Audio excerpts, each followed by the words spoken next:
जंगली शेरों ने मिलकर एक गधे का शिकार किया, लेकिन उनमें से एक शेर ने कहा, इसे मारो मत, मेरे पास इसको लेकर एक बेहतरीन योजना है। उस योजना के तहत शेरों ने गधे को अपने साथ रखा, उसकी देखभाल करके उसका विश्वास जीत लिया।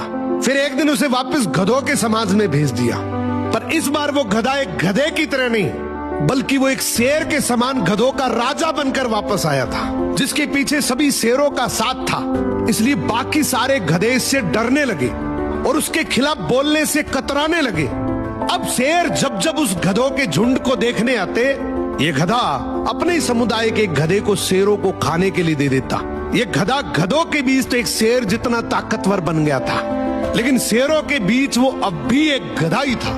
ये अपने जैसों पर तो राज करता था, लेकिन ये एक ऐसी ताकत से जुड़ा हुआ था जिससे वो बचकर भाग नहीं सकता था। इसने हजारों मासूम गधों की कुर्बानी दी, सिर्फ ये सोचकर कि इससे मैं और ज्यादा ताकतवर बन जाऊंगा। एक दिन ऐसा आया कि सभी गधों ने एकजुट होकर उसका विरोध किया और ये ठान लिया कि इस बार शेर जब भी शिकार करने के लिए आएंगे तो हम में से कोई नहीं जाएगा, चाहे उसका परिणाम कुछ भी हो।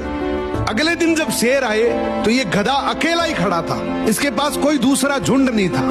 तो गधे ने शेरों से विनम्रता से कहा कि देखो साहब, मेरा खौफ अब खत्म हो गया, मेरी कोई बात नहीं मान रहा अब। तो शेरों ने डिसाइड किया कि चलो अब तू किसी काम का नहीं है तो तू ही साथ चल ले, आज का हमारा भोजन तू ही बनेगा। इस तरीके से आखिर में इस गधे का भी शिकार हो गया।